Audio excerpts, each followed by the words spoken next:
ሊቃናተ ነድ ዘሰማያዊት ማይፈድ በእንተ በግዑ እቀብዋ ነዛቲ ያዘድ።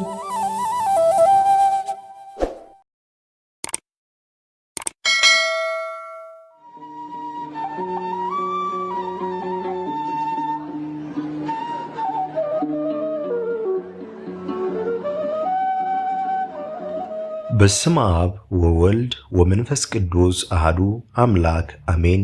ሰላም እንደምን ቆያችሁን? ውድ የሊቃናት ሚዲያ ቤተሰቦቻችን አሜን። የእግዚአብሔር ስሙ ከዘላለም እስከ ዘላለም የከበረ የተመሰገነ ይሁን።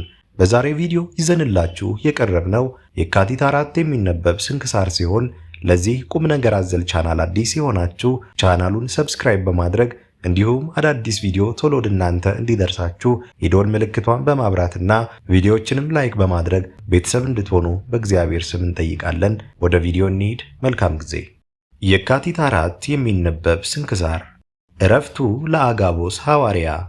የካቲት 4 በዚች ቀን ከ72ቱ አርድእት አንዱ ሐዋርያ የከበረ አጋቦስ በሰማዕትነት ሞተ። ይህም ቅዱስ ጌታችን ከመረጣቸውና ይሰብኩ ዘንድ ከመከራው በፊት ከላካቸው ከ72ቱ አርድእት ውስጥ ነው።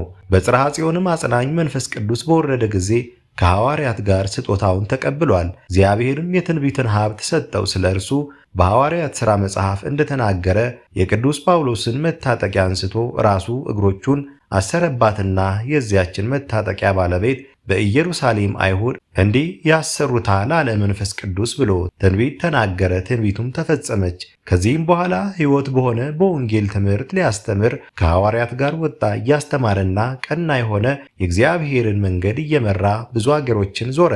ከአይሁድና ከዮናናውያንም ብዙዎችን የክብር ባለቤት ወደሆነ ወደ ጌታችን ኢየሱስ ክርስቶስ ቅን ሃይማኖት አስገባቸው። በከበረች በክርስትና ጥምቀትም አነጻቸው።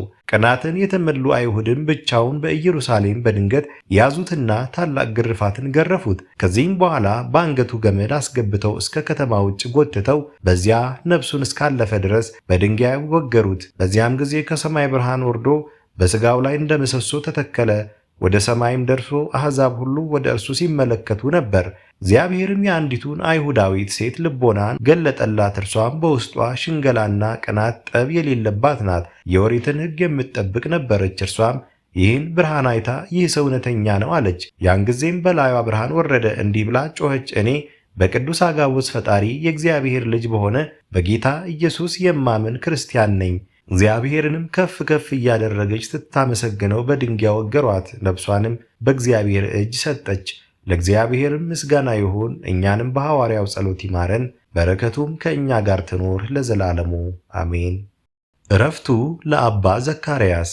በዚችም ቀን በምግባር ፍጹም የሆነ ተጋድሎም የበዛ አባ ዘካርያስ አረፈ።